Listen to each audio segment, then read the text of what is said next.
an oral history with Iggy Litaor. Would you say your name? Iggy Litaor. Thank you. This is an oral history for the Carnegie Library Oral History Project and the Rocky Flats Cold War Museum. And we're meeting in Dr. Litaor's office at the Institute of Arctic and Alpine Research. That's correct. In Boulder. And today's date is January 8th, 2004.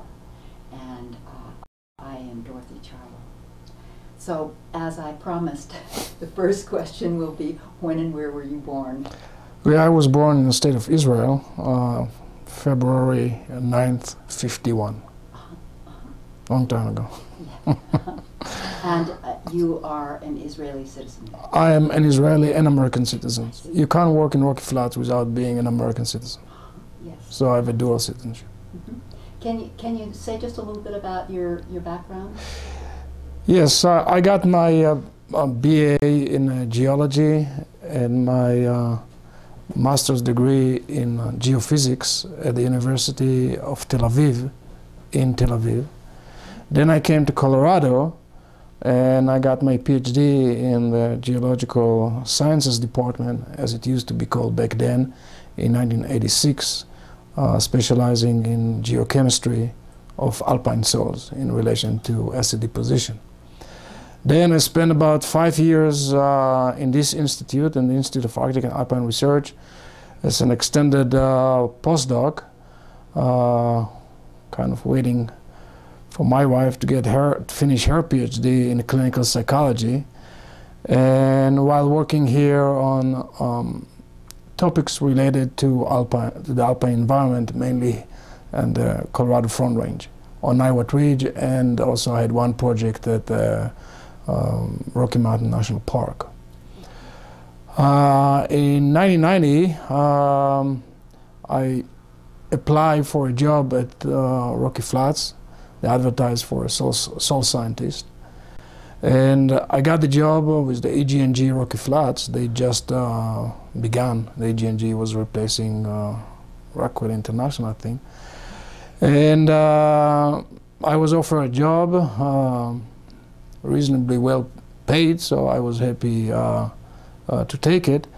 Especially it became very quickly apparent that I will have a great deal of freedom to pursue what I think need to be done in order to have the best characterization, site characterization, as far as actinides, radionuclides, plutonium, neptunium, americium, uranium, and the like, in the soil environment. And since the organization, the environmental management it used to call, or something of that nature, it's been, I took the job in 1990, so it's been now 14 years, and I'm not necessarily up on all those names. So for the accuracy of those things, you may need to go, if it's important for some reason, you may need to go and check. But I think when I got the job, it called something like environmental management, EG&G environmental management. And had they defined a specific kind of thing for what? Actually, not really, very vaguely. My supervisor at the time was a younger person than I was, Pete Folger, great guy. And he looked at me and he said, "Listen, I hire you, but now you have to define the job description. We were looking for soil scientists, but it's not my field. I don't know what you can and cannot do. Please do it."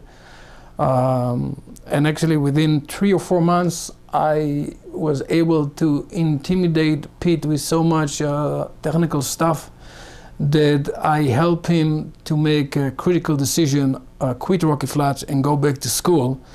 And he got his PhD from CSM, took some classes that I recommended, and he's right now working for the American Geophysical Union in Washington, D.C.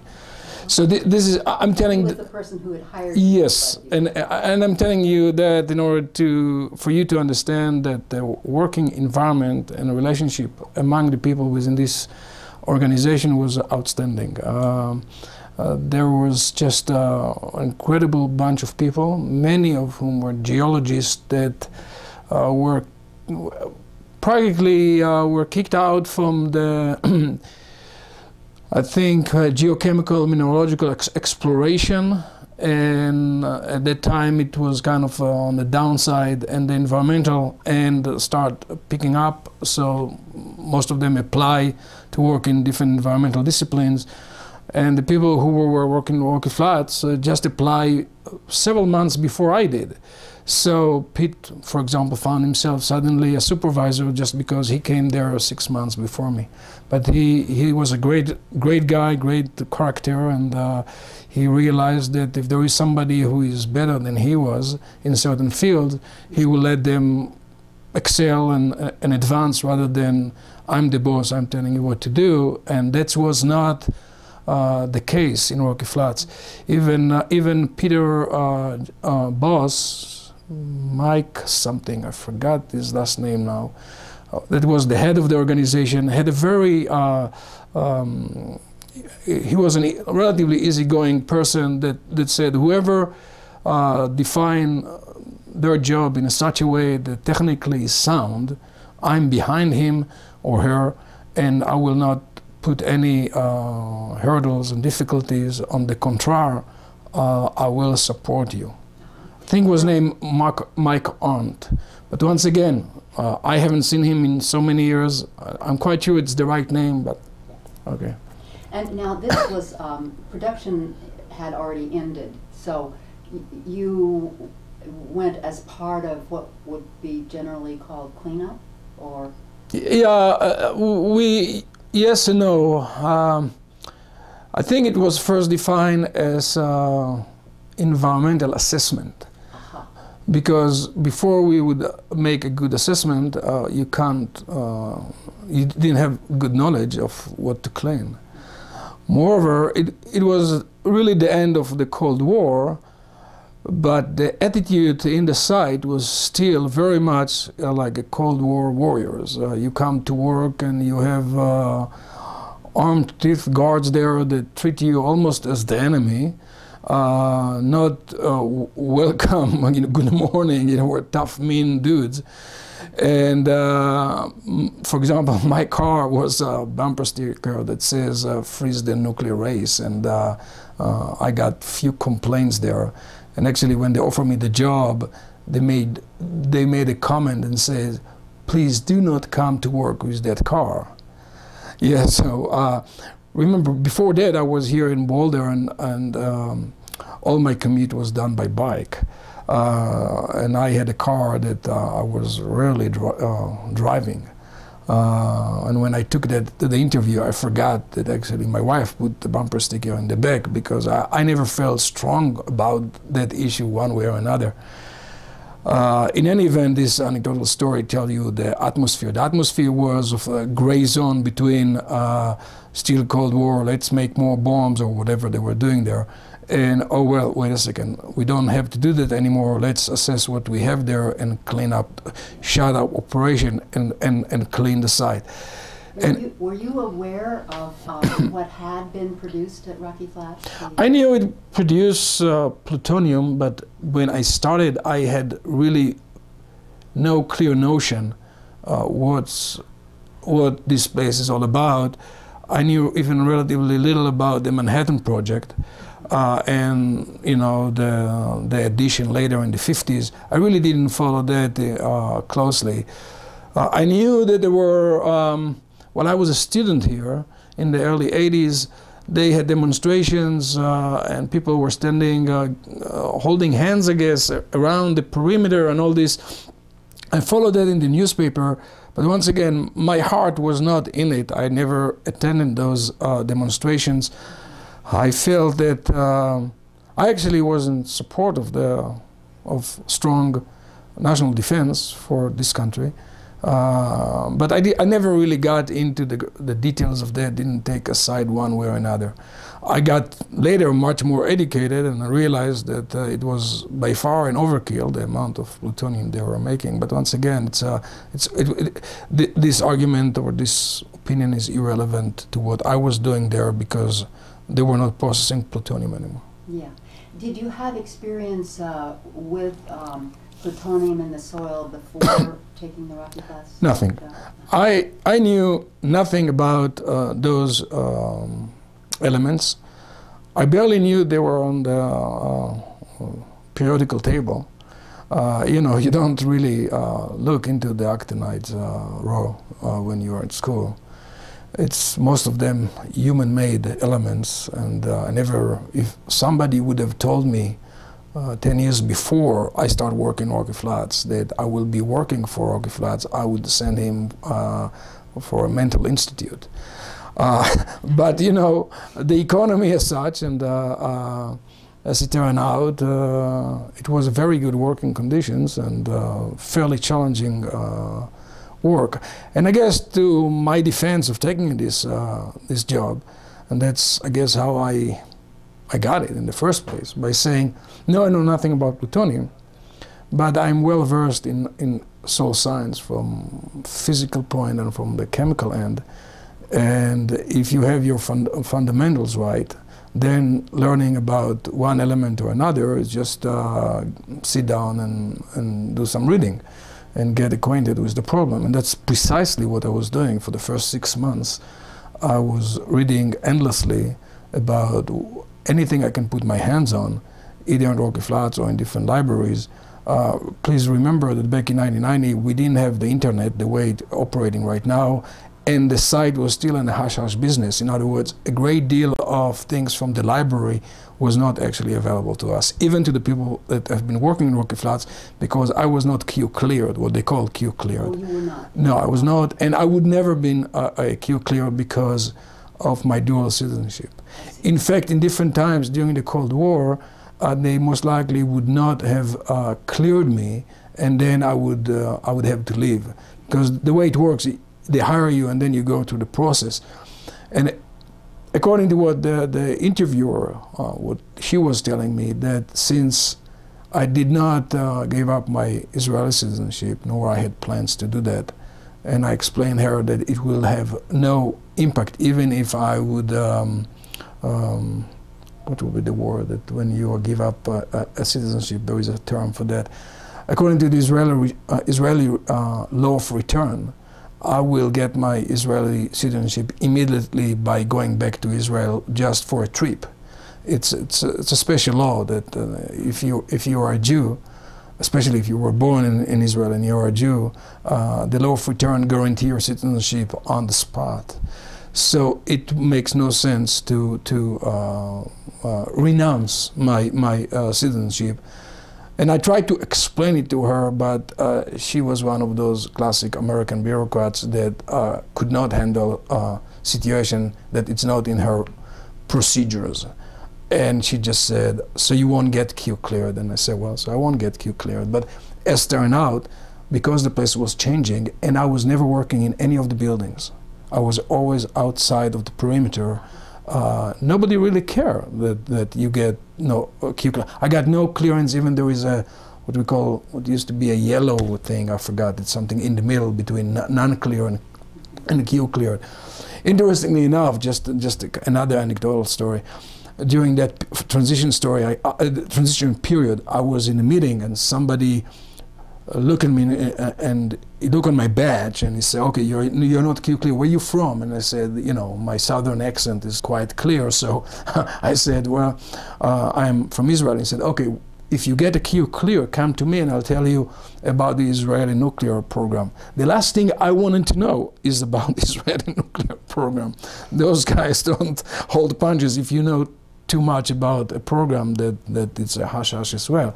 So I had no interest in this, and I told them from the very onset that I'm here to do soil science site characterization, and when I'm done, I will be leaving.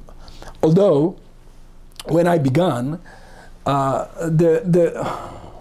notion was that the work there will be for a long time to come.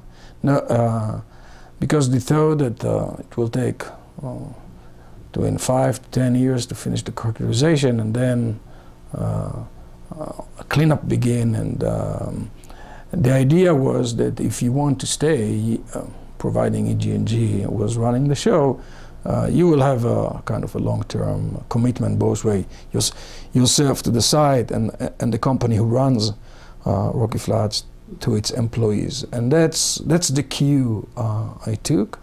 Another cue I took, by the way, was maybe that was a naive way of doing business, but back in 1992, Vice President at the time, Al Gore, gave a fairly impressive speech in which he was talking about the environmental industry, and he challenged Americans to take the lead on getting better environmental technology that the rest of the world will buy.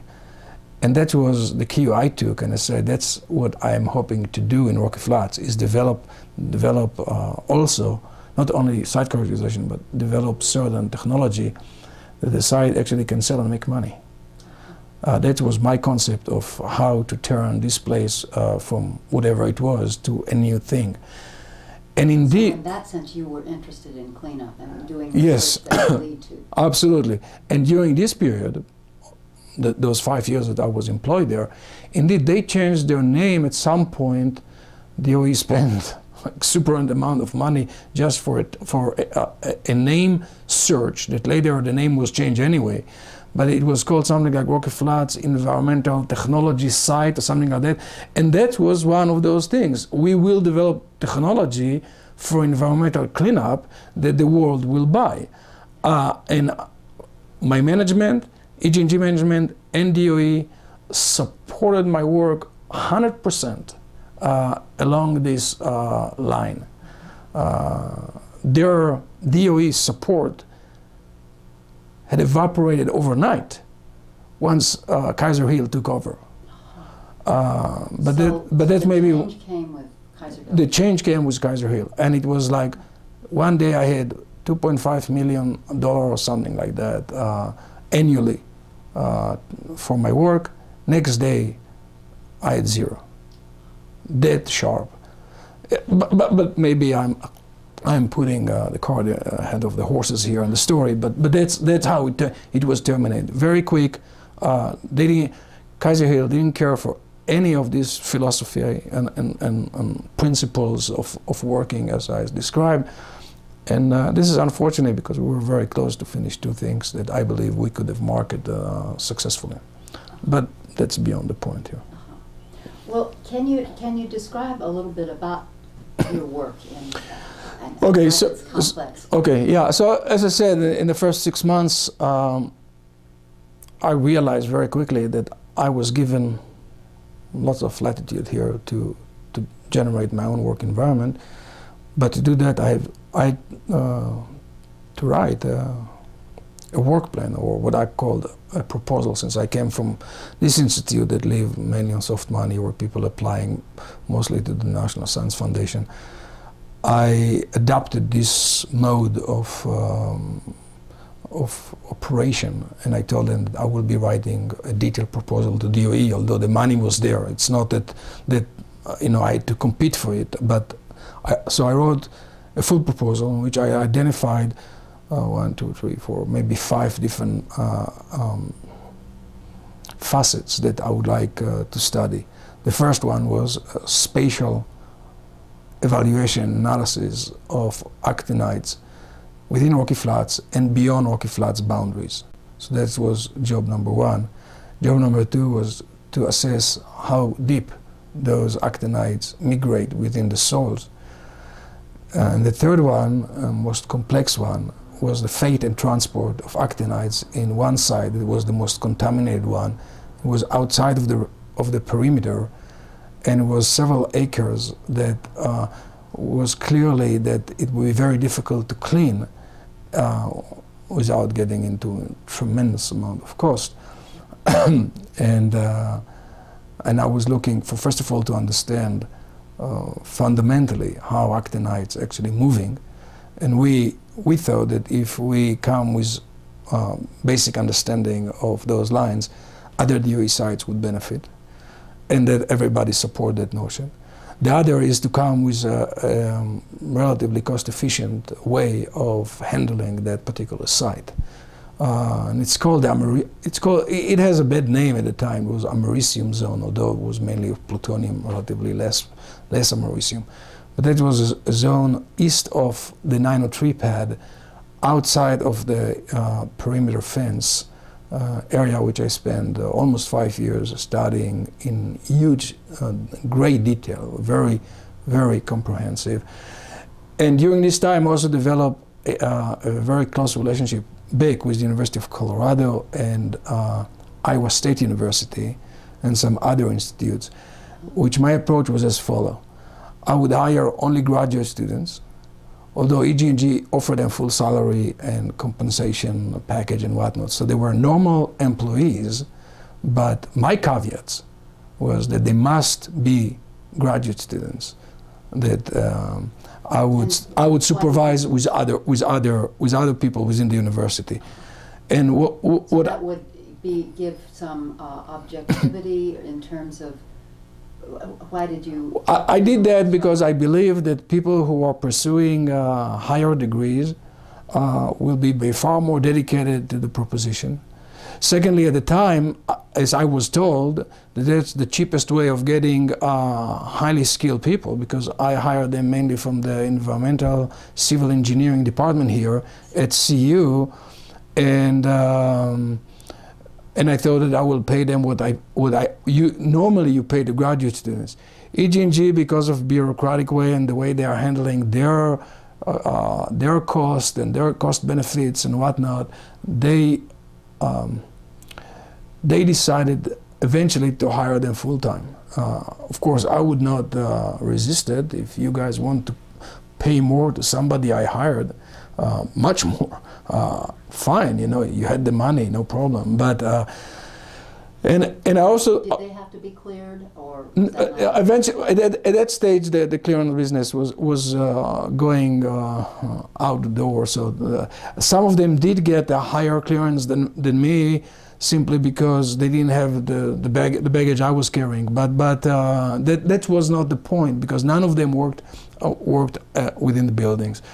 And I really, you know, I interview people according to the lines of research I was interested in. And another thing, I told the people in Rocky Flats, after the 6 months they studied what happened there and the history, that the main problem for Rocky Flats is not that work in the past was bad or inadequate or whatever.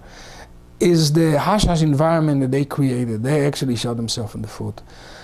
So many of the activists and other people just didn't believe anything that came with Rocky Flats. So I said that the only way to undo that is that I must publish my work in referee journals.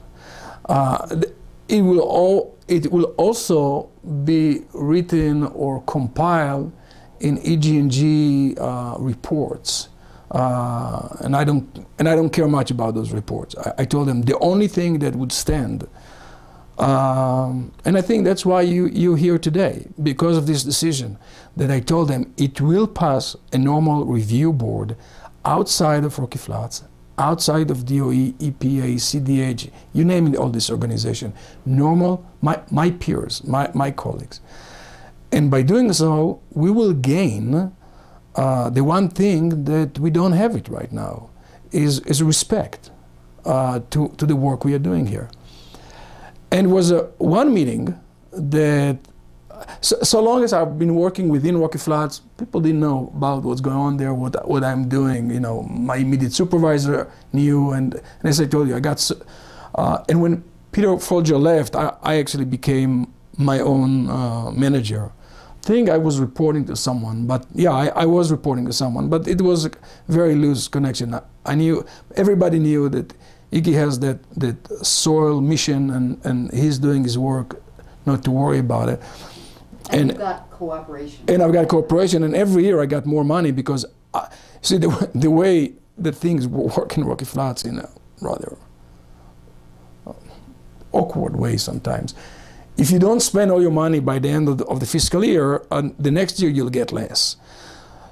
Too often it happened that managers within the environmental assessment and environmental management didn't know how to spend their money. I knew how to spend the money. So oftentimes, in order not to be punished for next year, they would come to me and say, Iggy, I have $500,000, do me a favor, could you spend that? And I say, sure. And I had a drawer full of plans, reading from A to Z, that immediately can be taken to procurement and being processed. So I was actually helping those poor managers who had money and didn't know what to do with it. And so over time, it became famous that if you have a management problem, go to Iggy. This is really crazy, the way it works. But so over time, I had more money than I've ever dreamed to have. And the project really evolved into very high visibility, high-tech, and we were talking high-tech when high-tech was relatively new terms, at least environmental. And we hired more engineers to help the graduate students and more health supervisors to help us to do the things that, because in Rocky Flats, everything you do, you need to have a lot of health and safety. And the health safety was 8 incredible chunk of my money went to people who gave me support to get into the field and out of the field safely.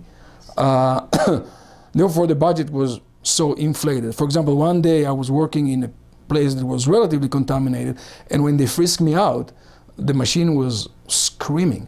So they cordoned off the showers, the main showers. I had to be, so I took a good shower, and they frisked me again. It was a big deal just to leave the site, because apparently some specks got here on my arm, and the house guy caught it, and it was a big deal, So they were, the health physics people were constantly working with... all the time. And in the first year, I had like 5 or 6 guys. One guy monitored the air, the other one was monitor whatever, the other guy was just taking notes of what I'm doing. And I asked him at some point, I think his name Steve something, he was a very good guy. I said, what are you doing? And I said, I'm your QA QC, quality assurance, quality control. And he was writing down everything I'm doing, just about everything. Remember, in any of those sites, we would be completely covered with PPE, personal protection equipment, and just going to relieve yourself. It's a story, It's not a simple operation. So all those things do cost money, and when you were suited up. Oh, I was suited up, not with a mask, but everything else. I was with a white overall and gloves and booties and tape from here to eternity and back, and actually in order to first of all to save money and also to reduce the amount of waste that we are generating during this work. In the first year, I was able to convince the team that to have a very good breakfast, forget about lunch, we'll be working straight through, have a great, huge dinner after you are done. And we were working like 10 hours straight, no breaks. Just to not have to... Not to have to... right. The following year, I had another company support my team, another subcontractor.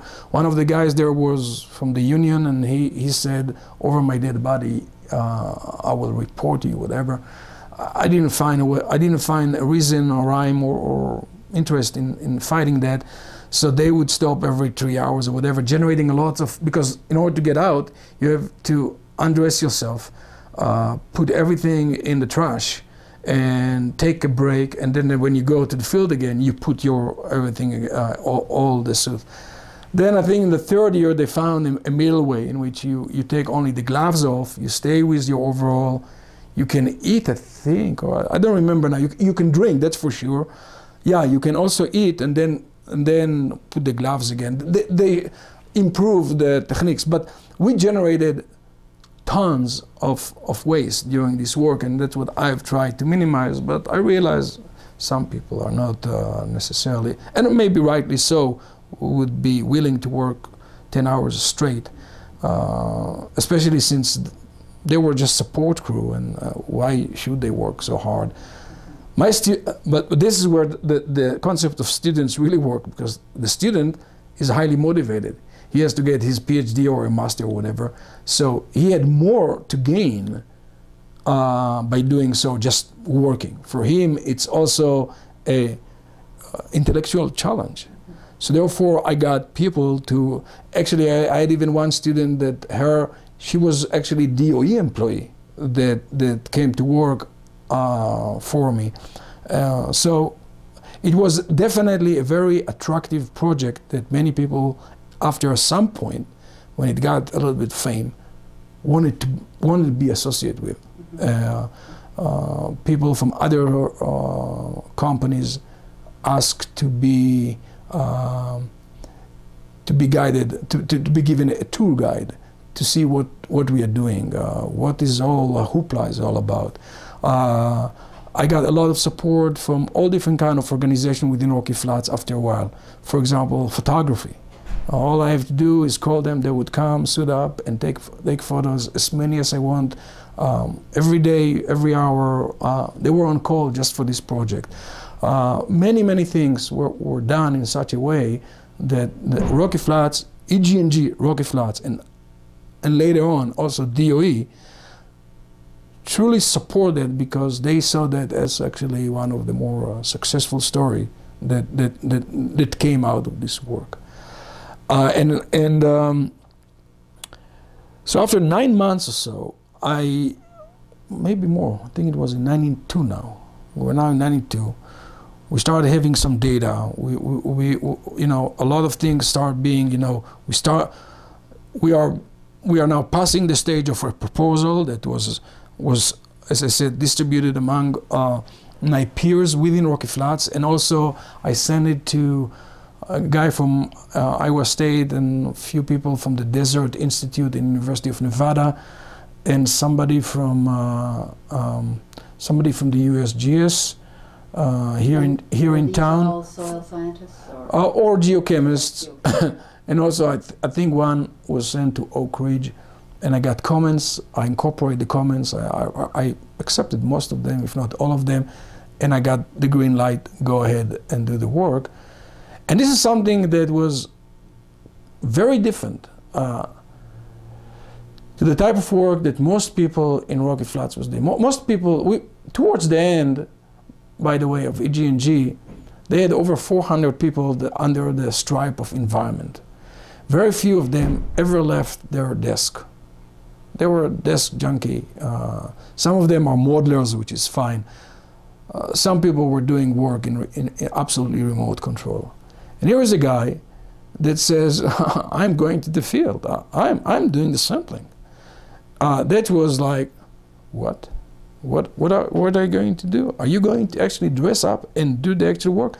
Don't you have a subcontractor to do that? And I say, yes, I have a subcontractor to do that. I don't trust anybody. I do that. So indeed, certain things, especially of redundant fashion, once I made sure that my subcontractor know what to do, I let them do it. One cannot do all the work I planned. I would be working there for 100 years, and I would never meet any deadline, even if it's a self-imposed deadline. But definitely everything that is a little bit more technical, I was involved with that, as well as my students. So it became clear that this is a hands-on operation. So at first we were looking upon by my peers within the same organization as, what's wrong with you? Why do you want to be in August in the field, stood up? It's 100 degrees outside. Well, we are here in the comfortable, air-conditioned atmosphere and offices. Because I felt that that's the work I should be doing, and I should trust anybody else. And so eventually, in 1992, I was asked to come to a meeting with CDH. Back then it's called CDH, now it's called CDPHE or whatever. Colorado Department of Health? Yes, yeah. And there was a person there that later we become friends, or really, and I really appreciate his work. He's a good one, and I won't mention his name.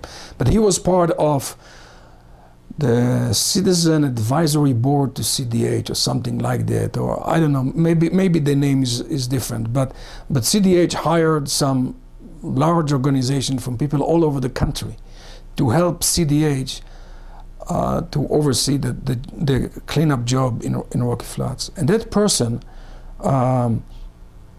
due to I guess history of Rocky Flats, before I was introduced to the large crowd, and before me there were quite a few people who talked, he actually wrote on the board, it's called blackboard, but I guess it's green at the time. He said, "DOE data sucks, question mark." And then I was introduced and I said, well, somebody was saying, tell us what you're doing. Nobody actually knew who I was or anything. That was already in '92. Nobody meaning that, you know, CDH, EPA, the regulators.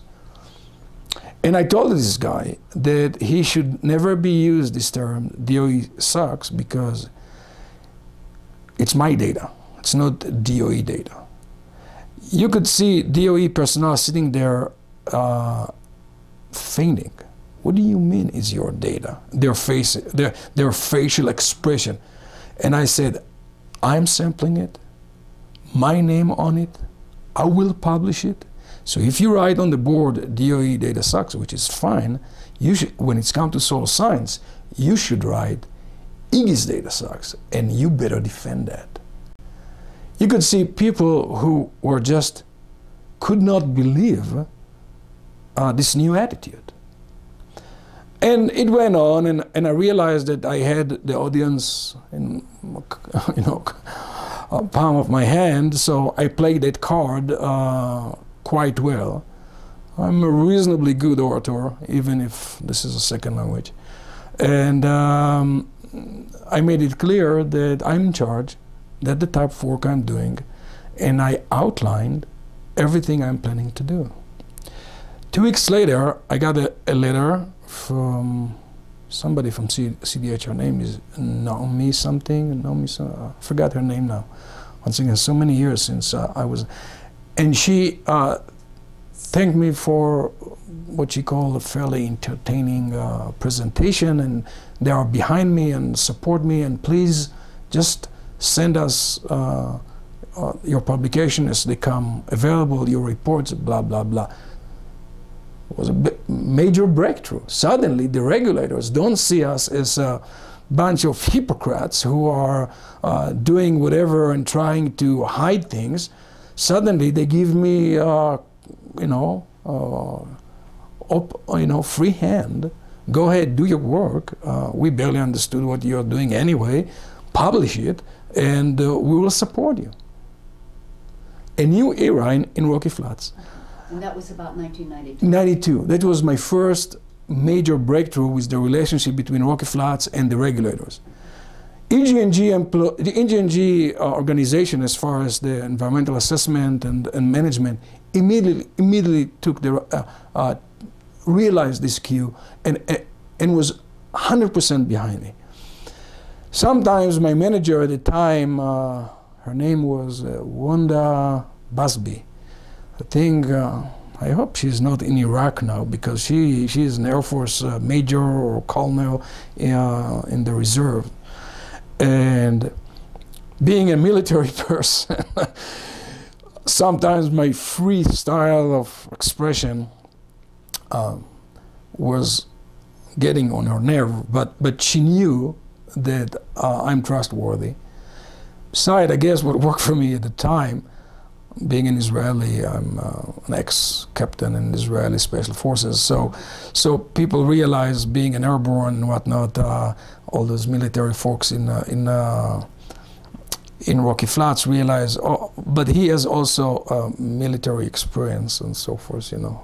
So I could be crazy, what they would consider crazy, but with certain checks and balances. So, for example, 2 years later, when I came to give a seminar to EPA, upon EPA request, they already gave me free hand, but they sent Wanda, without me knowing, to sit in the back row just as an inspector. So by the end of my presentation, I asked her, Wanda, what are you doing here? You know this material. She chuckled and said, "Oh, you know, just making sure you're not saying things." And I just say, those guys never learn what can I say that I'm just saying, you know, I'm presenting my research results. But in any event, that was breakthrough. They told me, go ahead, do the work. Every year, my funding requests almost always honored to its last penny. And as I told you, I always was able to get more money from people who are unable to do the work. And then I started publishing the work. Indeed, the paper started coming. I was giving seminars around the country in different places, from Hawaii to whatever, New Mexico, Colorado, Idaho, Princeton University. The word got out, and people. Did they have to do with the movement of plutonium Yes. in the soil? Or did It was the findings as I had them at the time. Every time I have something new, I would write an abstract. Usually that's how you do it, and you present your work in scientific meeting. Like we had a big scientific meeting in South Carolina. So I took all my team with me, all the students, and we went to South Carolina. I presented the work. Were people from all over the world. There was a meeting in Hawaii that I went to. There was a meeting in Idaho, as I said, in Iowa, in Princeton, in New Mexico, in southern Colorado, all over. Wherever I was either invited or you know, one was I think in Illinois somewhere, I don't know, in Utah. Many places that I went, I gave seminars. And the word came out that good work is coming from Rocky Flats. And I started getting phone calls from other DOE sites around the country asking for my advice. I became a member on some DOE ad hoc organization to give some guidelines for other sites. So we met several times in Los Alamos and in Los Alamos was something else, I think, but it was in Nevada. In Nevada, we met several times. Las Vegas, people from all DOE sites, and we were actually ahead of most of other DOE sites, Rocky Flats. And you have to understand, all the other DOEs, many of the other DOE sites are so-called research facilities, like Los Alamos, Oak Ridge, or this place in Washington State, I forgot its name. Hanford. And suddenly Rocky Flats, who never was known as something or a place that generate this type of work, was generating work in a rate and a pace that no other sites could match. Because suddenly a lot of money and a lot of fusion of personnel came to maturity and was taking this track. Later in 93 or 94, DOE realized that the type of work I'm doing is good enough to get publicity beyond what just the normals. And they brought Channel 2. And I got Channel 2 interview in the field while we were operating big rain simulators, fairly advanced, complicated, comprehensive work. And it was prime time on Channel 2. And then, as I was publishing my work, they have other newspapers. Sometimes they would come to me, sometimes actually a DOE personnel took me to Rocky Mountain News or the Denver Post or whatever, and they feature a full page on the good environmental work being done in Rocky Flats, including my name, my full picture, or whatever. The Colorado Daily, my work was quite often being cited, even front page. And was that the results given in terms of reassuring people about? What reassured people is that they start believing the data. Mm-hmm. Not necessarily when I was presenting the data and then my interpretation, not always. the citizen, the activists would buy off my recommendations. There was one particular incident that in a public presentation, that's another avenue that I adopted and DOE agreed to, and EG&G of course, that every time I have something to say, I would say it not only in scientific meetings, but also in a large public meetings. Every time CDH had its annual or semi-annual meeting with this advisory board, the CDH advisory board, sometimes 40 people coming from all over the country, they would invite me for a special presentation in different hotels, in different places, big meetings with fair amount of publicity. And one of the biggest meeting indeed was done somewhere in the Interlaken complex or nearby or Broomfield somewhere, where my spatial analysis work of what used to be called OU2, operable unit number 2, and operable unit number 3, which is the rest of the country. OU3 had no boundaries. It's entire Denver. I could have taken all the way to Kansas if I want to. When this work was done and was published in a journal that called Health Physics, mega paper, and it was called the Comprehensive Appraisal of Plutonium 239, 240 in the soils of Rocky Flats, or something like that. I already started giving ideas of what to do, what to clean, what not to clean, what level to clean, and things like that.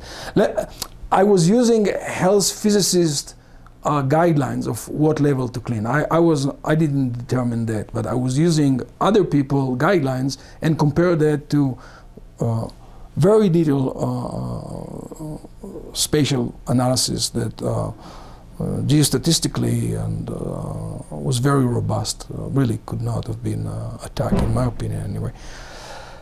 So one of the activists, her name was Paula something, was very vocal. She was even on one of those, it wasn't prime time news, but national TV with Ted, what's his name, Ted, the guy from ABC. Ted Koppel. He was actually appearing in Ted Koppel Nightline program, attacking Rocky Flats. Not my work, but so she was the one that I had the most difficult time with. Could not convince her, but when I was laid off, she came to me and she said, and I guess that's the best compliment I could get from such a really very tough person, whatever. She came to me and she said, "You were a worth opponent, a worth or something like that, a worthy opponent." You know, I said, "Well, thank you." I was already laid off, but that's what she could have said about my work. She said, "I may not buy everything you said, but I believe that what you said is right as far as your understanding of the material." Okay, and sometimes their assessment and their claim were absolutely wrong, bogus, out of line with anything. The activists. Really, I could not support that. You know, it was, tons of plutonium in the environment. I just didn't find that. So I said it very vocally, and I defended my work. For DOE and EG&G, they could not have a better defender, because EPA accepted that, CDH accepted that, and when I had difficulties in that particular meeting with Paula, it was she brought another Native American who made such a crazy remarks, for lack of a better word here, that I didn't know even how to respond to something like thousands of tons being sprayed over Denver of plutonium or something to that effect. I'm not quoting exactly what he was saying, but that was absolutely ludicrous, And I told him, the only thing I can tell you, this is my data, take it or leave it. I don't find what you're saying. And I told him, if I was looking for fame, I and then I had found something like that, I would be talking to you. I would be talking to to the newspaper, you know, big time TV interviews. So if I had an ulterior motive, but first of all, I didn't have an ulterior motive, and secondly, I didn't find that. So I'm telling you what I can, and then I challenge head on the published work by this MD, what is his name? I forgot his name now. So long ago. He was a doctor that worked here and published papers on. Is that Carl Johnson? Carl Johnson. And he was publishing work regarding the effect of Rocky Flats activities and plutonium in the soil environment as far as cancer incidence in Anglo population, and that he published this work. And in memoranda, he was saying that he has data, epidemiological data, about other group of people, black or whatever, or Hispanic, but the published work is about Anglo. And I challenged that. I said, you have used, he was deceased at the time anyway, but I was challenging his work, and I said, with all due respect, he's not here, he can't defend his work, but what I'm telling you, that if there are any epidemiologists in this crowd, take my data and redo Carl Johnson assessment with the uncertainty involved in those particularly isoplath that he was using, and I challenged that, and I say those isoplath are wrong. Denver did not receive so much amount of plutonium, and I came with a process-oriented mechanism to explain why it was by far more limited than previously, considered. So this was a mega, news item or and that was revelation. That was regulators. And the regulators brought off this. They asked for special, me and them, EPA and CDH. I gave a presentation to EPA. I gave a presentation to CDH. I gave them the data. I gave them the published material.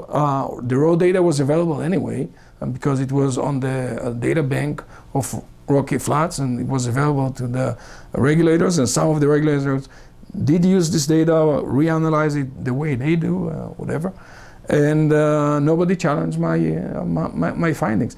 That's not necessarily true, actually. It was one person, one group of people who from upstate New York who worked in the site back in 1970, right after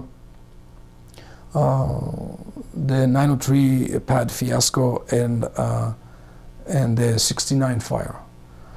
The group headed by Philip Cray, and I challenged his work too. Was that K-R? Cray, K-R-E-Y, I think, and I hope I got his name right. Once again, I have not looked at that in years. And they sent me a few comments to the journals, and I had to reply, which is normal procedure. One of their comment was something like that: "How dare you coming 20 years after we published this work that have been cited thousands of times, and you're telling that our work is not good?" And that's not what I said.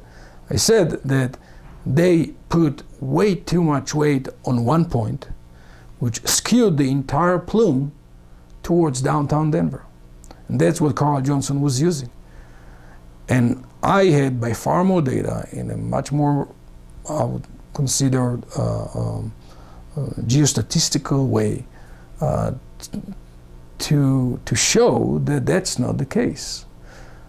Which, by the way, I published a paper in 1999, 4 years after I was laid off, while already working in Israel. I was using a piece of information at that time I didn't have, which is plutonium isotope ratios, and I showed the same thing, and that was as good data as anyone can have, that this plume does not exist. In other words, ice, and this paper was not challenged anymore, but that was back in '99. in the earlier work, they did challenge, at least on 3 occasions, they did challenge that, which is fine. The regulators bought off that. I was whisked around town in interviews from here to forever. But meanwhile, I was working on this site that called, the Fate and Transport of Actinides. It's a site that I wanted to know how much plutonium is moving as far as groundwater is concerned. What is the interrelationship between an area that we call the Veda zone, which is the unsaturated zone, to the groundwater below. Most of the goodies are in the topsoil. And on those topsoils, we were doing lots of rain simulation of so-called 100-year event of rain, and we did a variety of combination of this 100-year event, and we showed, in my opinion, quite convincingly, within the constraints of the experiments, and that this caveat I put out front in those publications that came later, that plutonium will not move even during 100-year event. Okay, that was another great piece of information. That's what Channel 2 came to show to the public. And but 1995 was a kind of different year. No, it was not the 100-year event. It was 2 months that Colorado became Oregon-like weather. Those rains that came. Yeah, drizzles every day. Nothing to write home about as far as rain intensity, but lots of moisture.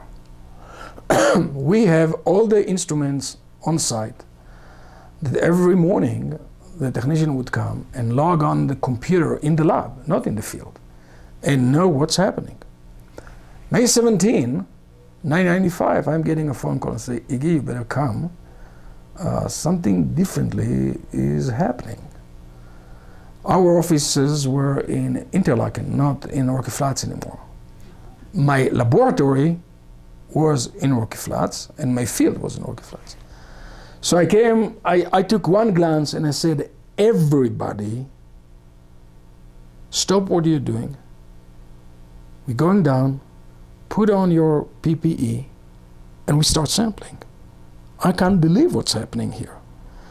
I said, call those guys, all my students at Interlaken, stop what you're doing, you all coming now, as of now. Now we're talking, now the military person in me came out and say, now it's now, and they know me for so long, they knew there are certain things that they shouldn't cross, and everybody came, everybody.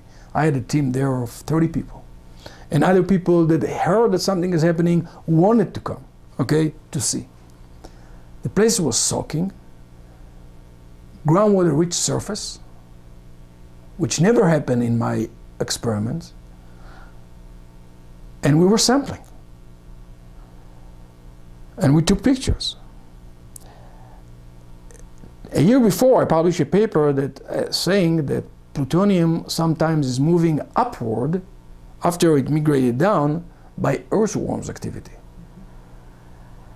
Now all those earthworms, millions of them, were lying on the surface dying because the groundwater pushed them out. It was a very unusual event indeed.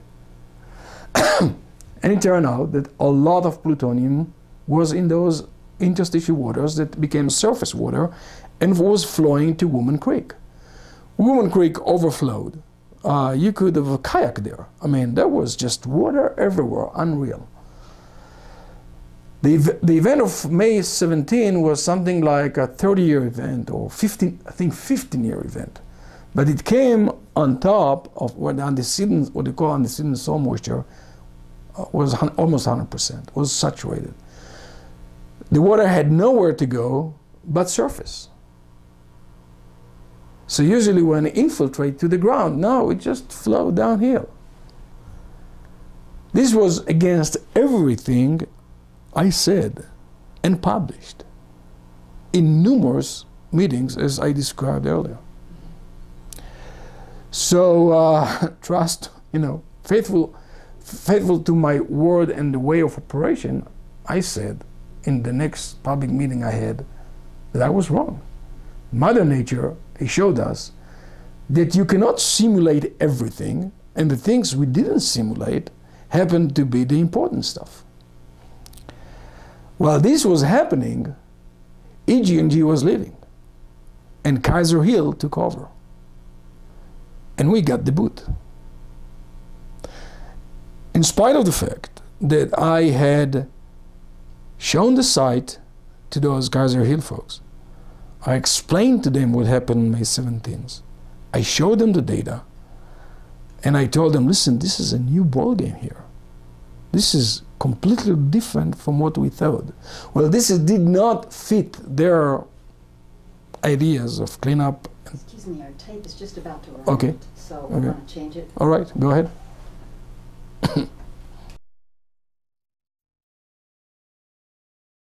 Identify it. This is a continuation of the oral history with Iggy Litaor. Much better. Okay, good. And we were just talking about this incredible change. You know, can you? In 1995. So. Yes. So, by the way, obviously that's also hit the papers, you know, it was front page in Daily Camera and maybe also in, I don't know, front page in the Denver papers, but it was there. It became big news. But the Kaiser Hill had their own agenda and they were not interested in continuing this work.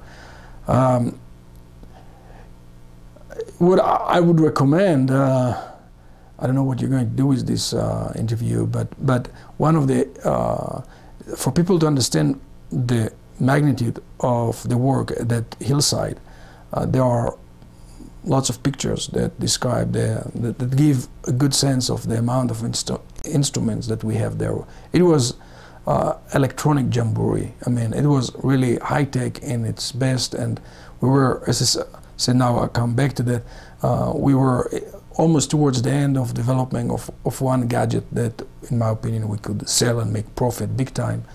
And also we had developed software that, or improved upon a software that we felt we can developed a software that we believe that we could sell, and people from CSM actually was in support of that. That they thought that yeah, it can be.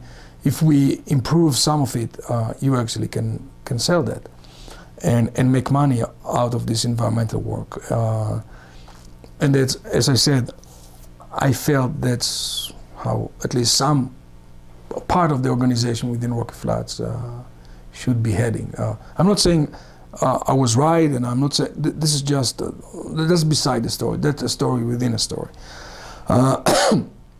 May I ask you just to go back a moment? Do you think that if EG&G had not, if there hadn't been that change from EG&G to Kaiser Hill, do you have any idea?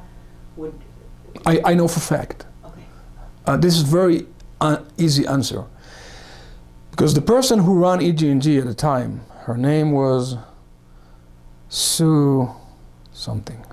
Boy, my memory of his name's terrible, and I have not seen her since '95. But she was the head person of all the environmental management. And the day we left, and once again, now to answer, I put the cart in front of the horses. She told me and my team that had the other team won, and she was one of the leading person there, none of that would have happened. That was said in front of 10, 15 people. And she actually complained and told me that when she heard that my entire team has been laid off, she said, I tried to approach those Kaiser Hill, but they would not listen. Finally, through DOE, I got a meeting with the guy that used to be the head of DOE at the time, forgot his name too. I was an older person that by the end of this, about 95, 96, he retired. But he was the head of the DOE, not EG&G or the DOE. And I got, because at some point he also came to see the site, he was very enthusiastic about it. Also his environmental head honcho an Afro-American woman that later became the DOE manager, which I forgot her name too. You know, I don't remember those names. Would that be Hazel O'Leary? No. No. No. She's all I remember, she was Afro-American, and I forgot her name, Jesus. And in any event, she also expressed her enthusiasm about what I'm doing and whatnot. And but by the way, with her, I had an incident that just to tell you how, you know, really a free spirit I was. Oftentimes, DOE personnel would call a meeting with Iggy, and for one reason or another, sometimes justified, sometimes unjustified, just won't show up. Iggy will bite the bullet and wait till they're being invited again. When I was asked to come to her office to give her a detailed account of what I was doing, and I think it was back in '94 or early '95, and she wasn't there. And I asked her secretary, and her secretary looked up at me, and when she saw that I am an EG&G personnel, she kind of brushed me off. And I said, well, wait a second, but look up your schedule. I'm supposed to meet with her. And she said, yeah, she's in another meeting. And I said, well, fine. If she's in another meeting and she can't attend, why she won't cancel the meeting? And she brushed me off. Well, my top blew, and I laid down on her everything I think about DOE. This is in trailers. Everybody heard it. And I couldn't care less, because I had very little respect to much of the DOE operation. I never understood why DOE had to have hundreds of people operating. All of them are paper pushers. You know, you know what to work, what to do, so do it. And if you can't, why are you employed? Go and work elsewhere. And I didn't say that, of course, but when I was invited and she didn't show up, you know, I was just furious. I said, my time is expensive. And it's not your money, DOE. It's the public money. It's my taxpayer as well paying my salary. Don't play with me like that. And on I get, you know, for 15 minutes, I was furious. Person, her name, I think is Norma something, from DOE came and just ushered me out and said, come on, Iggy, relax. And I said, Norma, tell your supervisor what I think about her in no other terms. Yeah, it took about 5 minutes. The phones were ringing everywhere. And the EG&G top woman, once again, Sue something, she came to me and she said, you know what, Iggy? They told me to nail you, and I'm telling you, I'm supporting you 100%. They deserve what you said. They have done it so many times to me. I can't say that, but you said it for me. And I said, listen, I'm not trying to score points here, but I'm here really as a free spirit. I'm doing my work. You know what I'm doing. Everybody support that. End of story. You can't play with me those games. That was partially my undoing eventually, because when Kaiser Hill got rid of me, obviously many of the top guns in DOE would not stretch their neck to protect me, even if I had another story. Even if I had another story, and maybe because I had another story, because suddenly all my good stories turned into be somewhat ugly. Well, I was wrong, at least on one account. Plutonium does move in big way under those circumstances. And was that new knowledge in terms of what would happen with plutonium in any situation? What do you mean by any situation? Under those geohydrological conditions, okay.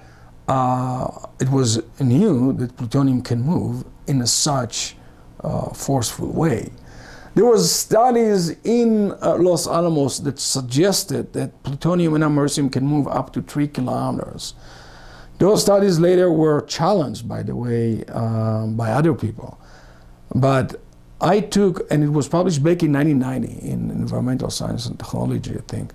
And I took the Los Alamos studies as a guideline when I devised my plan.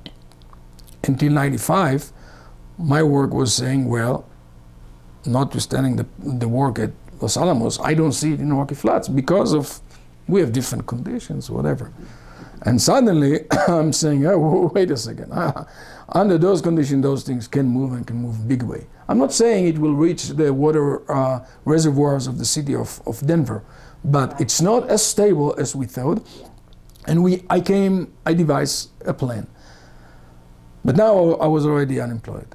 And because I've met with the top guy in DOE, and after I was laid off, I was able to rig up another meeting with them. Why? Because two people, mid-level management.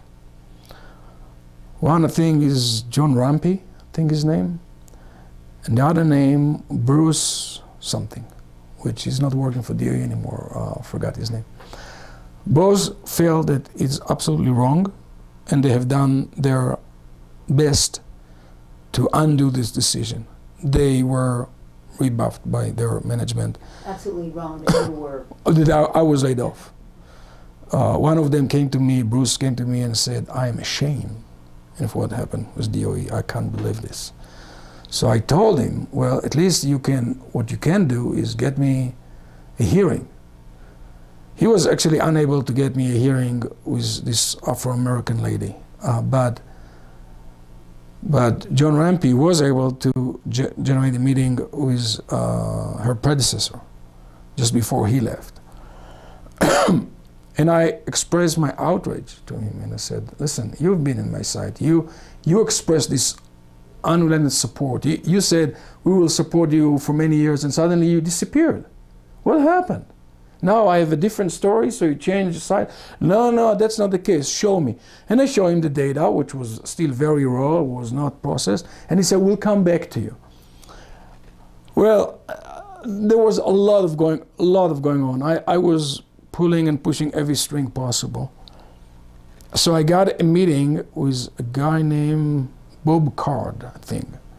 He eventually was the head of the Kaiser Hill here, I think.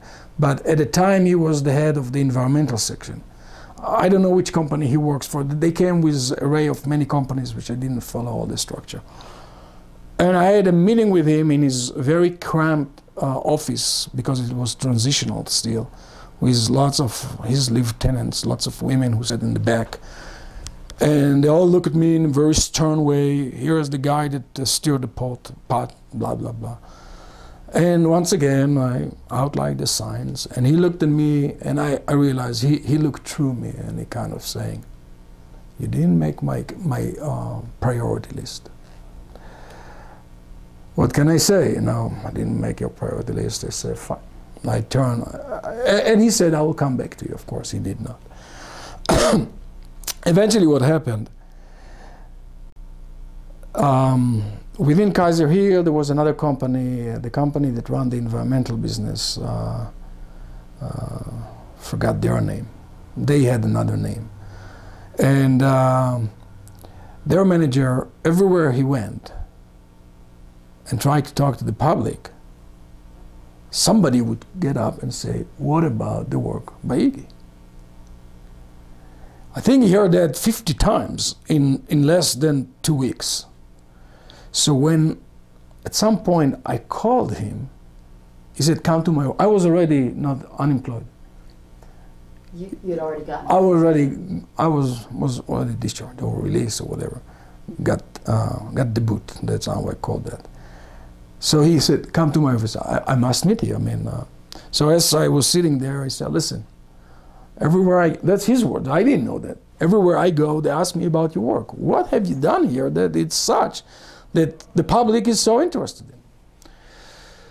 So I outlined what I have done, and he said, Iggy, there's no money. Nobody will rehire you. So I said, fine. Give me funding for 1 more year, which I had it well planned. And I said, I will try in this year to to write up what happened here during '95, and you do with it whatever you want. I will write what they called a white paper. I'm telling you, I'll try to publish it. It's data in public domain, and I will not agree to any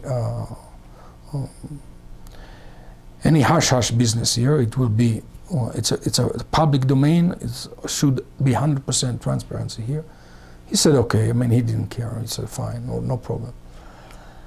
So I did write the white paper. I gave it to Rocky Flats, to that organization, and I got the job in Israel. So we left the country. In '97 or '98, I tried to publish this work, and it became very clear that there was one piece of information that is missing. We were doing a fairly elaborate geohydrological modeling, and I was doing it with support of my former graduate students. One of them already graduated in a different, on a different program, got his PhD and was working here at the USGS. He got a postdoc in the USGS just across the street, and he's a modeler by training. So he was helping me, and it became very clear that some piece of information is missing. Through Leroy and other people, I've asked Rocky Flats to provide that information, and the answer was given, forget it, we won't give it to you. So I actually never published this work. This is my best, in my opinion, it's the best research I've ever done, more by luck than by design. It was Mother Nature that did the trick. The thing I've done right is to have all the right instrumentation to catch that event. If there will be another event like that in Rocky Flats, nobody would know about that, because what I understood, the site has been cleared up from all the instruments. And what I suggested in that white paper, if they don't want to do more research, forget it, don't do more research. I think Mother Nature gave us the cue and the clue. Monitor groundwater. If groundwater reach above a certain level, pump it, take this contaminated water through a piping system into your cleaning facility on site. Clean this water and discharge it back to, if not the Woman Creek, to the creek north of that, Walnut Creek. Okay, but because I think the processing site releases its water to Walnut Creek. Or put it in the solar ponds, so long as the polar ponds are operational. Maybe they're not operational anymore. But find a way, because I believe that to clean that hill is actually environmentally wrong. When I came, and I'm not doing any work for Rocky Flats anymore. Even not since '96, I don't do any work for Rocky Flats. But I published 3 papers.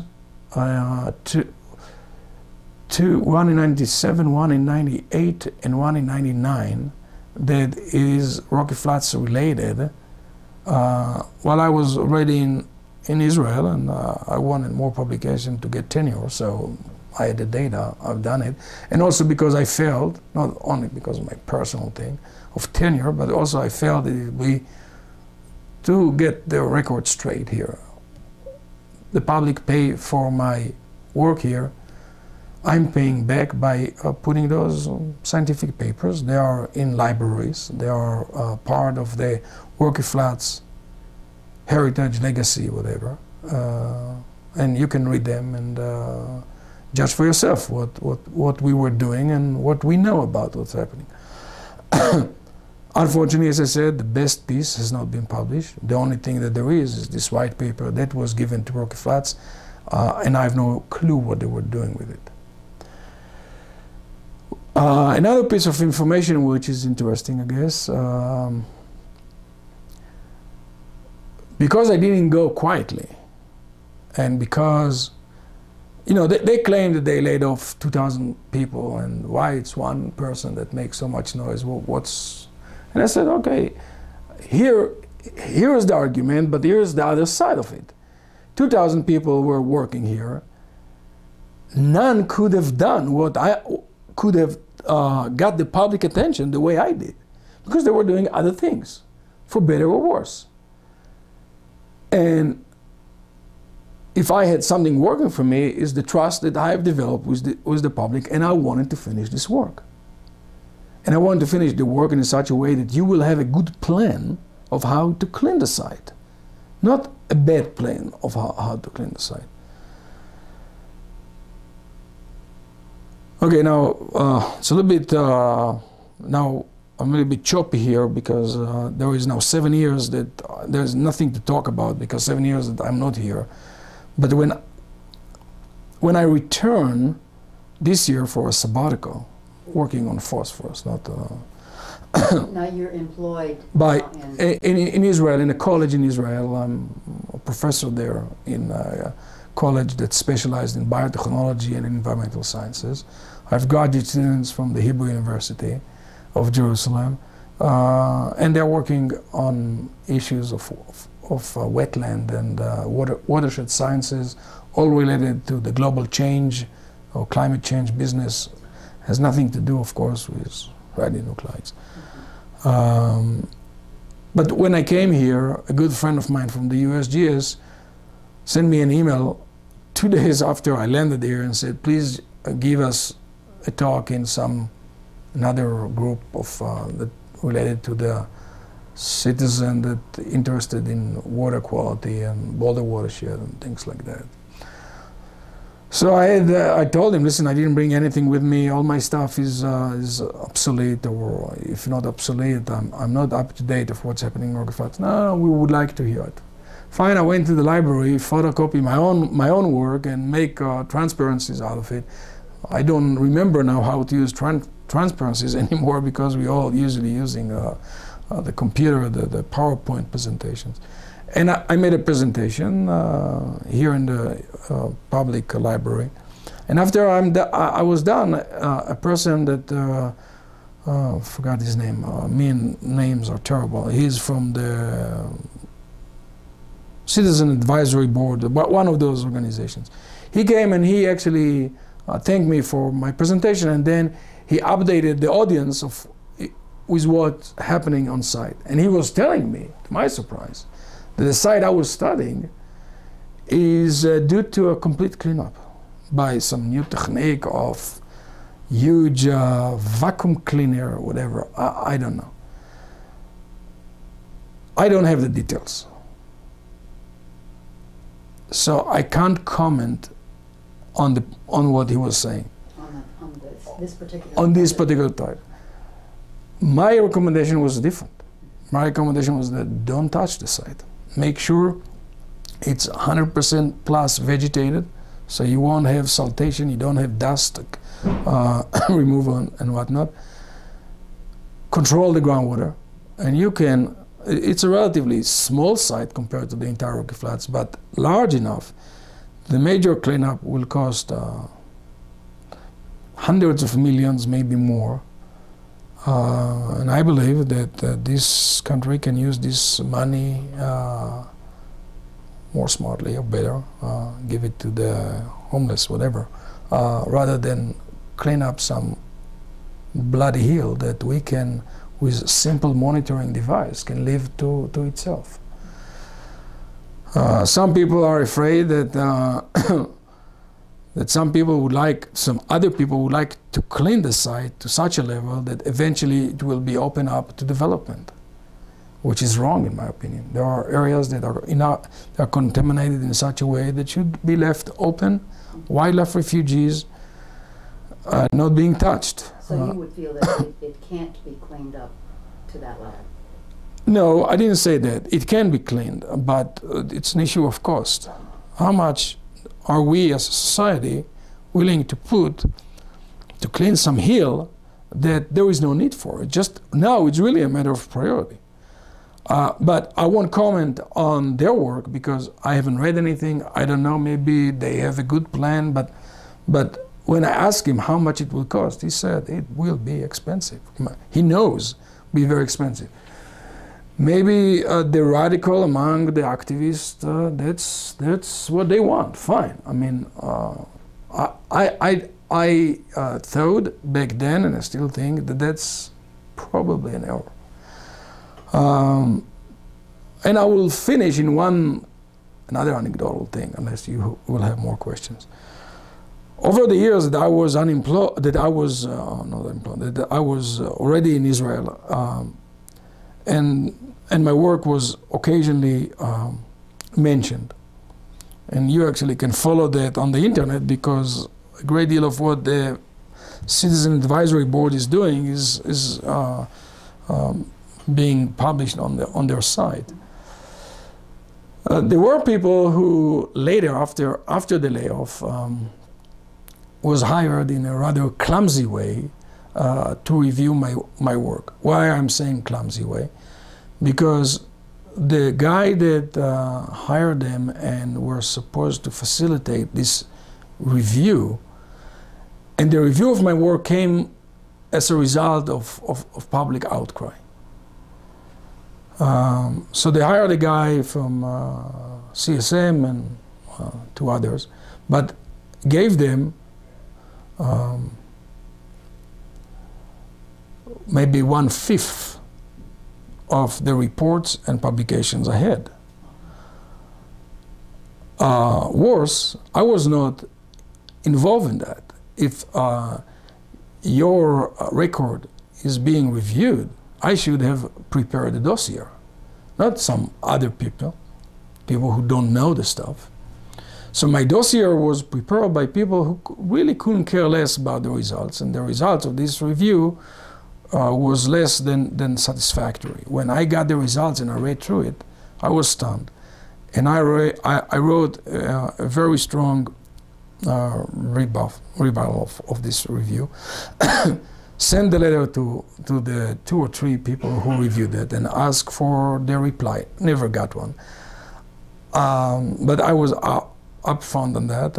I informed all the people I knew, from the public, the regulators, the lawyers, you name it, of the review I got and my rebuttal and the fact that there is no answer. And I said, well, you judge for it. I mean, it's up to you. It became also another hot potato, because they realized, okay, so forgive me on the language, but we screwed up again here, and it's not exactly the best review, because the dossier was not, and here is the letter that nobody wants to touch. And eventually they created a body that's called Actinites Migration Study Group of something of that nature. So here it is. Bob Card, the smart guy, which I didn't make his priority list, spent a hell of a amount of money for those actinides study, new migration study. None of them went to the field even once. It's all paperwork and all different kind of things. And I won't comment on the work, because there is no point. But they reinvent the wheel a great deal. Nothing new came out of the work. Some laboratory work in which they refute one of my claims that I said that during a highly reducing environment or conditions follow the reflooding, plutonium will mobilize. But they reread what I said, or they wrongly read what I said. I didn't say that plutonium will become more soluble. May or may not, I don't know. But it was moving because iron oxides that the plutonium was attached to dissolved away. It's true that I didn't measure certain parameters at the time because I didn't perceive that these conditions will occur. And when they were occurring, I was already halfway out. So I couldn't, like the one thing that one guy, why didn't measure redox potential? Well, it was an omission, but nobody considered that this top 1 meter suddenly will become submerged underwater. And at least the simulation water, the rain simulation did not support something like that. So this actinides migration group was operational for who knows how many years, and I don't know exactly what they generate, but they said that according to their study, plutonium will not become soluble under redox change. And I said, and I'm repeating here, that's not what I said. Iron will dissolve, and therefore all plutonium that being absorbed onto those iron oxides will be mobilized because of that. And you can argue on that too, fine. I guess I was vindicated in a way when one of the leading scientists in this migration study, Kirk Nordstrom, Professor Kirk Nordstrom from the USGS, one of the top geochemists in the land, probably in the world, said to me the following things. It was wrong the way you were dismissed. They should have happened.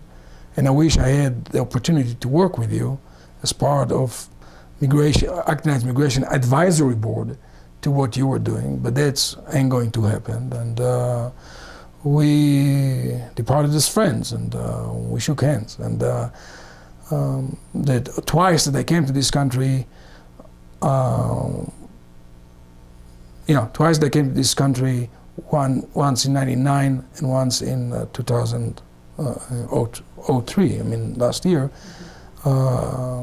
Kirk came to hear me out. I mean, he became very clear to him that he will be interested, that he is interested to hear what I have to say, even when it's old stuff. I mean, His name is Nordstrom? Nordstrom, yeah, from the United States Geological Survey.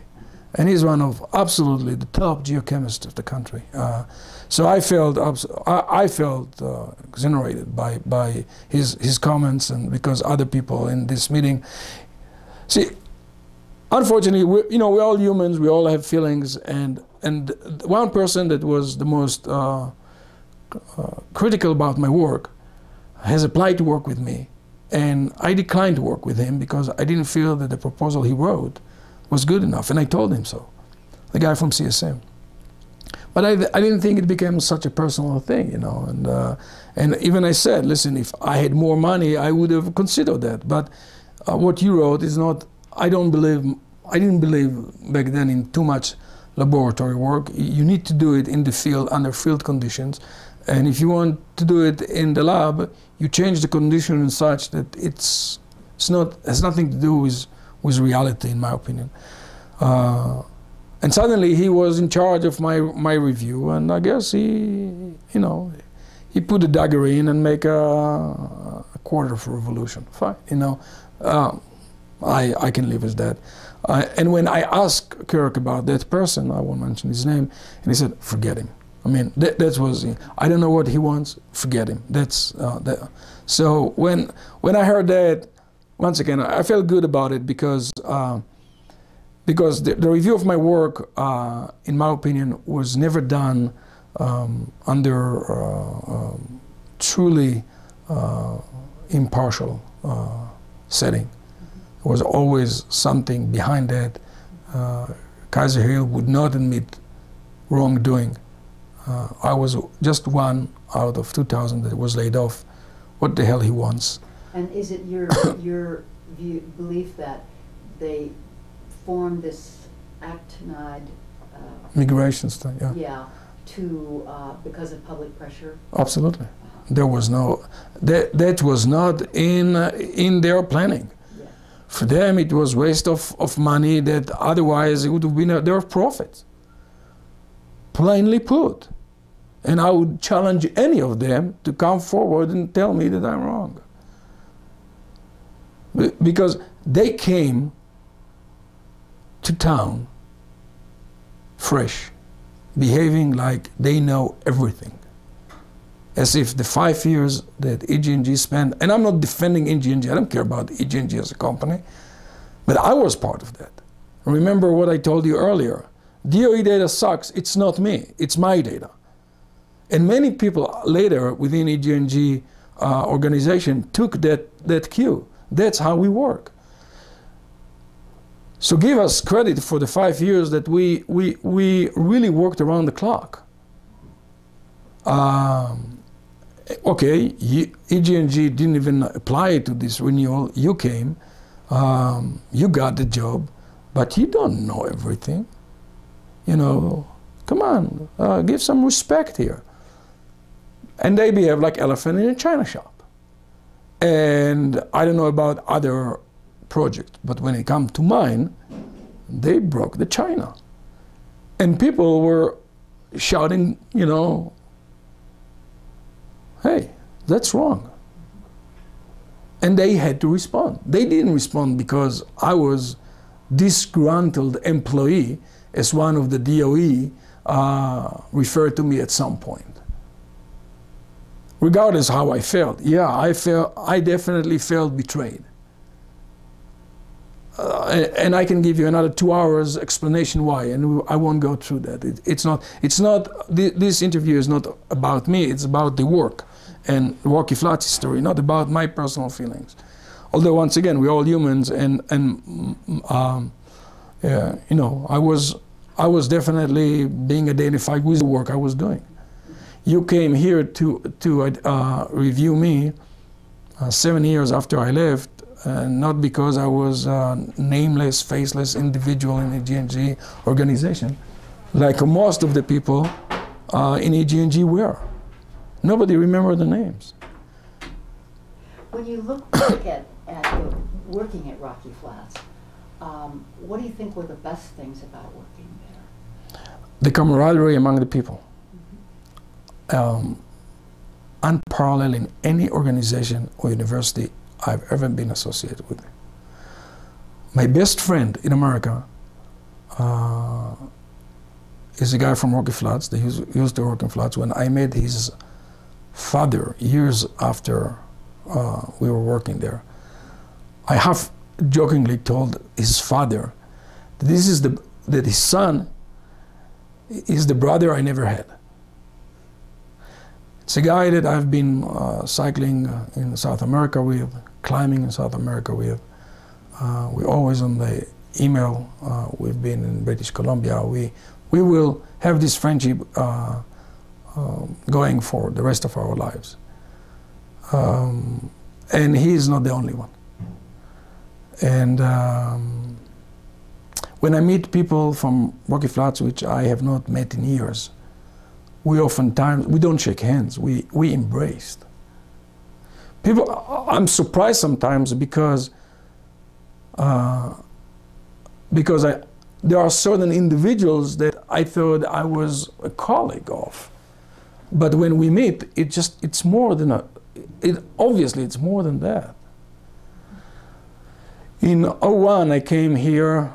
Whenever I come now to this country, it's through Instar, and to work on their long-term ecological research site on Iowa Ridge. And I stumbled on one of those guys from Rocky Flats who gave a lecture there on some work he was doing elsewhere. And he lives in Fort Collins. He immediately invited me there, and you know, he threw a great dinner for me and two others, and it was like a party that would never end. We met in Rocky Flats. We were a group of very dedicated people that believed in the mission was given. We have clear goals and objectives, and we wanted to change the perception of the public of Rocky Flats, to do the best work we can, clean the site and move on with the site and with our lives. Unfortunately, the way DOE handled Rocky Flats, it was not meant to be. Mm-hmm. And by the way, maybe, and that's from my own now fairly narrow perspective, because I don't follow what's going on with Rocky Flats, but clearly they are cleaning it. There is no more plutonium there. Buildings are being demolished. The work being done, and more power to Kaiser Hill, the way they do it. I wish them their luck and success. But when it's come to this particular aspect of the work, it was mishandled badly. That's the way I see it. The question that I usually ask now is, what would you say was the worst or the worst thing or things about Rocky Flats? It's the unbelievable inefficiency, the way DOE and the other EG&G bureaucracy running the place. Enormous waste of money on many things that they shouldn't. Very complex, cumbersome, stupid procurement process, which I was able actually to change when it's come to my work. In various ways. There is no point to get into the details here, but I definitely changed, because procurement actually told me, we can't handle you anymore. You are asking too much, and they gave me a different route. They would give lump sum money to a subcontractor, and the subcontractor will react very quickly to my requests.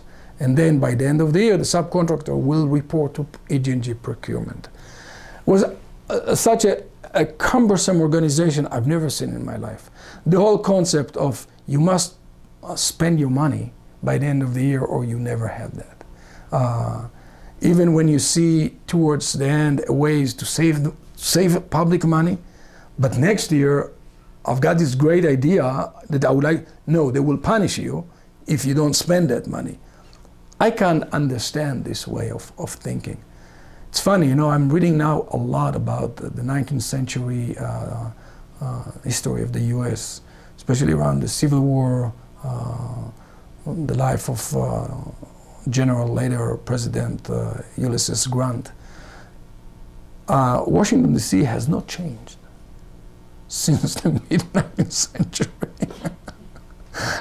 I'm reading that, no, this is like deja vu, but Rocky Flats, you know, by the end of the 20th century, the same administrative, logistical, bureaucratic nightmare, unparalleled anywhere. Well, nevertheless, this is the most powerful country in the world, so I guess something is being done right. But you asked me this question about what and I guess the worst of the lot were DOE. I never understood why DOE needed hundreds of people there. What's their job? Why are you there? Why are you so many of you are so pompous? Forgive me, SOBs. What are you doing there? Although towards the end the relationships were much better, but all the time we had that, you know, DOE heavy-handed, and then when Kaiser Hill took over suddenly, Kaiser Hill, maybe smartly so, I guess, they told them that one of their caveats of taking the job, DOE will have no right to micromanagement.